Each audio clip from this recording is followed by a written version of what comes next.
What's good, YouTube? It's 8/26, February the 2nd, 2014. I can get my words together. February the 2nd, 2014. Just left church service. Actually went to the 7 o'clock. What am I doing up this early? Because I used to get up that early, but I woke up and I was thinking it was 8 o'clock because this is a service I usually don't go to. Church I usually don't go to. And definitely when I did attend the church before, it's probably my third or fourth time coming here. I didn't go to this service. I went to like the 9:30, and I was always late for it. But so I was thinking it was 8, and so I looked online. At a good time at about 6:34. I looked online. I was like, oh, it's at 7, so I got here. And I was thinking it would be, because it's like a big church, so there's always a lot of people here. And I figured if I came to the earlier service, it wouldn't be as crowded as the 9:30. It was still packed. Well, it wasn't packed, but it was still a lot of people here. But yeah, service is out now, and I'm about to go to the grocery store to get a few things. I want to make some greens.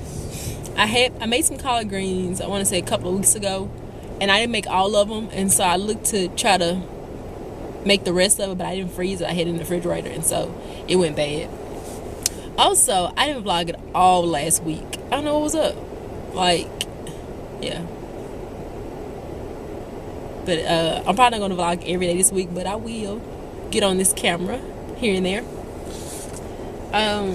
Did any of you all see the Gabby Douglas story on Lifetime on Saturday?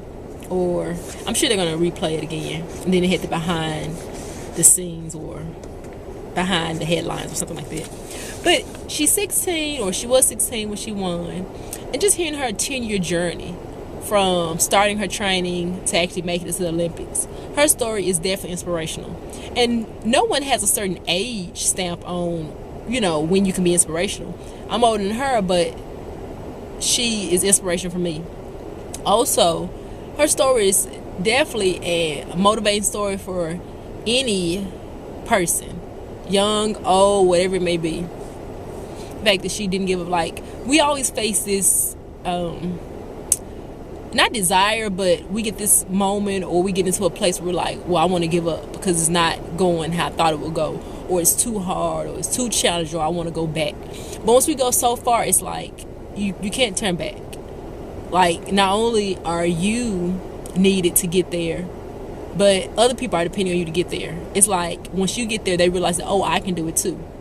So not only did her making it there mean so much to her, but it affected her siblings, it affected her mom, that, oh, she was able to put her mind to this goal and actually succeed at it. And I think about that in terms of our faith, in terms of our beliefs. Sometimes we not only need to believe for ourselves, but for others. Other people are watching us.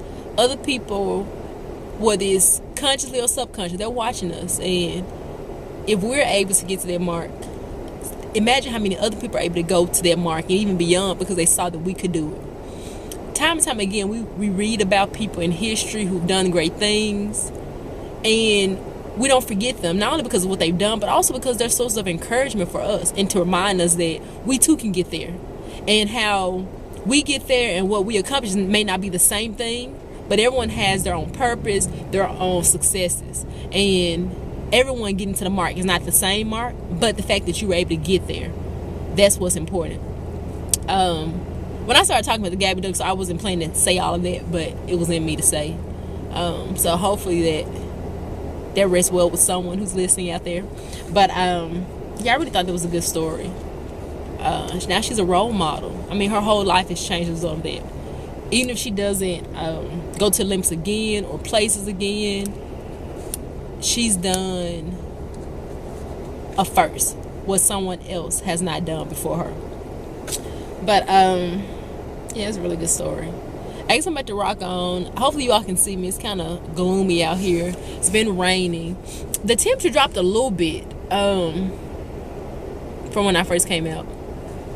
Hopefully I'm going to be productive today, getting my things together for the work week. Yesterday was I literally got out of bed with my pajamas on, and I moved from my bedroom to the the front room, the living room, to watch TV and just chill and do whatever I wanted to do, and kept the pajamas on the whole day. I did not leave the house. It was really a lazy day. I don't know what the weather was like. I didn't even look out. Let me see. I think I looked out the window once, but I didn't step outside of my door. But yeah, you all be good. Hopefully I'll turn this camera on again one day throughout this week. Just let y'all know how I'm doing, and just, yeah, to give you all a ray of sunshine. You all be good. Peace. Alright, so in my hometown there was no Publix, but since I moved there's been a Publix, and I've been going there, and I really like it. The workers are always friendly, ask you how you doing, and you need any help, and they're genuinely interested in helping you and making sure that your trip to the store is pleasant.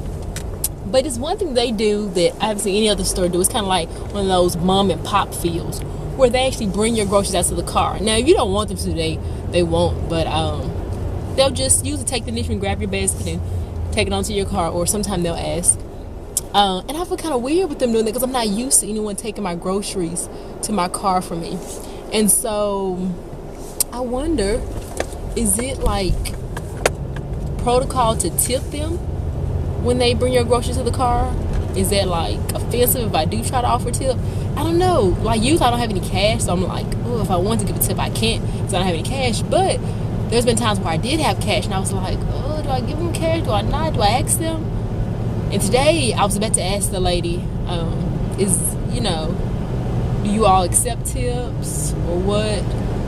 But I didn't ask her. I don't know, what do you all do? If you all have a Publix or you have a store that's like that, do you all tip, or is that customary? I'm just clueless about it.